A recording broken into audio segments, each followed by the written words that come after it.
What's going on, guys? Today I'm going to go over the exercises from each of the main muscle groups that gave me the best gains, and we're starting right away.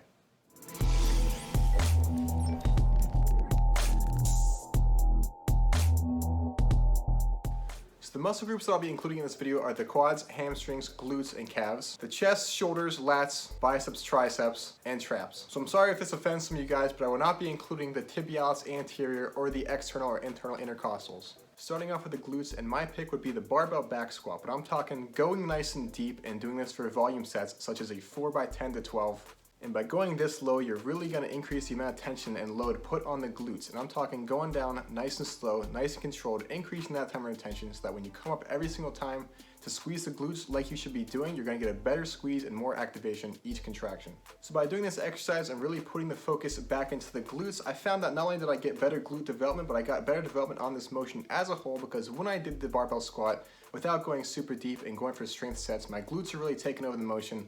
My low back wasn't really engaged whatsoever, and I feel like my strength has gone way up in the squat. Moving on to the hamstrings, my pick is the slow dumbbell or barbell, as you see here, Romanian deadlift. And I say slow because I really emphasize that this is an eccentrically driven motion, the Romanian deadlift is. You want to go down as slowly as you can to maximize the tension and activation that you get in those hamstrings. The eccentric is where you really stretch out the muscle, and that's where you're going to see the most activation. That's where you're going to see all the gains. You're really breaking down the muscle as much as you can here.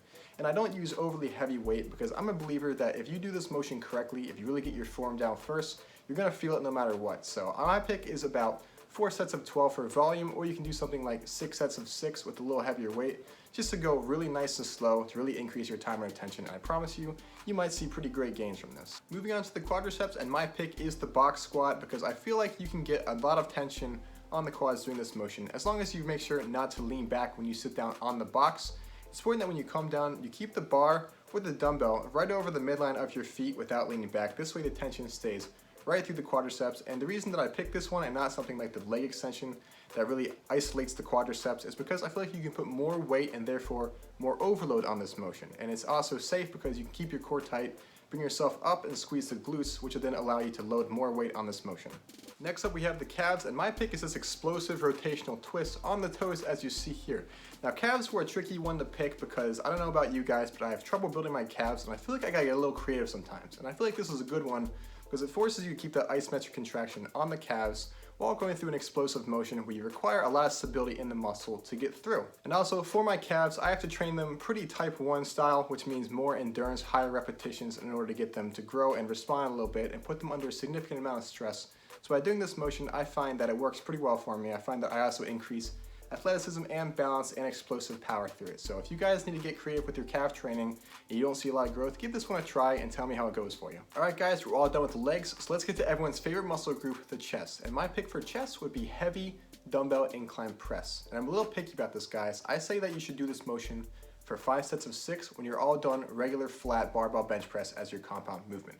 Because I think, guys, maybe your form falters a little bit when you do this motion. I think elbows tend to flare a little too much when people do incline press, and that's why there's a lot of emphasis in the shoulder. But if you start to take this motion 1 rep at a time, going for strength, then you're going to see yourself going through pairs of dumbbells a whole lot quicker, and your chest activation is going to increase. Next up we have the shoulders, also known as the deltoids, which has 3 heads. And I believe you can hit all 3 heads of the shoulder if you do a certain motion properly, and that is the barbell military press.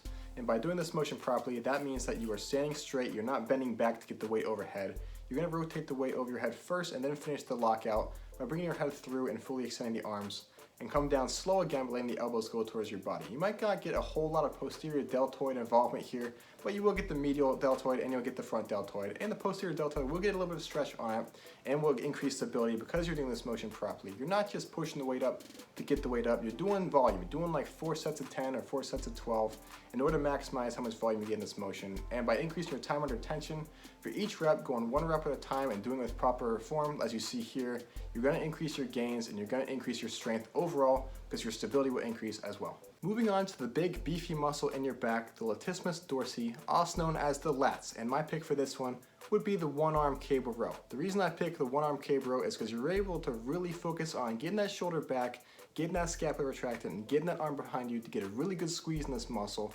And each time that you do it, you really are increasing your time under tension, okay? You control the eccentric on the way back, therefore increasing the activation in the muscle so that each time that you squeeze, it's going to be a harder squeeze than the last contraction. So I think this is a great option to really increase your mind-muscle connection and overall development of the muscle. Next up, we're going to look at the trapezius, which is actually a lot bigger than people think. It's actually more like a diamond, where it goes all the way up your shoulders, which is where most people really know the muscle to be, but it also comes all the way down to the middle of your back. And my pick for the traps would be this plate raise from your face to overhead. This really ties into the aspect of rotation that the traps are responsible for, which is why you're not just shrugging up and getting that peak contraction and a little bit of a stretch in the muscle, and the peak contraction really takes place in the top of the traps more than anything else.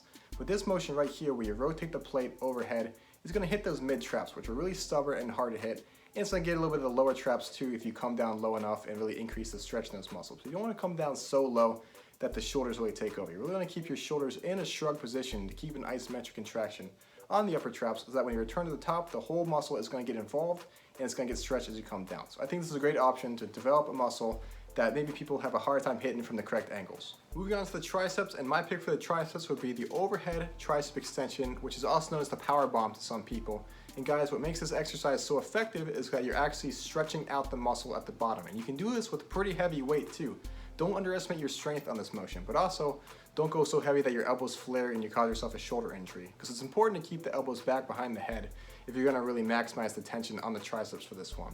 So anyway guys, this is a great one to do pretty heavy weight, but also make sure that you go through the full range of motion, because this is one of the only motions that the triceps actually go through a full range of motion. And it also works the long head of the tricep, which is actually the biggest part of the tricep. So if you really want to fill your shirt sleeves, this is a great exercise to do so.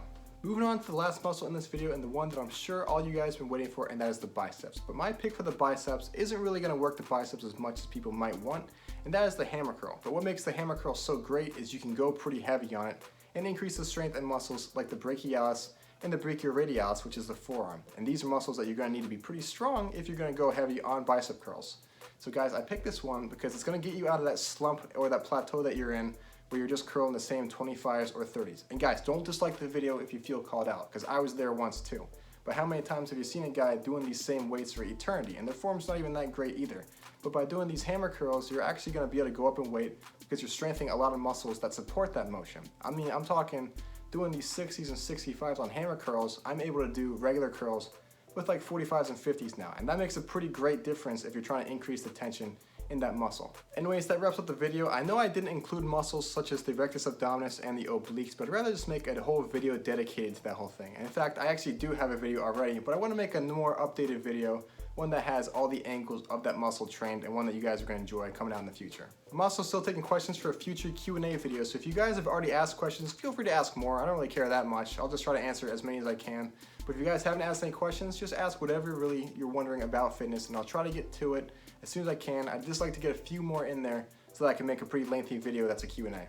But anyways, I hope you guys enjoyed the video. Be sure not to leave any mean comments down below, because these exercises were my personal preference that I saw the best gains on. Not all bodies are the same. I'm not saying do this and you'll definitely get gains, because that's not the way it works with people. But these are exercises that do work pretty well. So if you guys don't add them to your mix and you're trying to see new gains, maybe try to add them and see how it goes, and let me know how it goes for you guys. Be sure to like and subscribe if you want to see more content like this in the future. And thank you guys all so much for your support. I'll see you in the next video.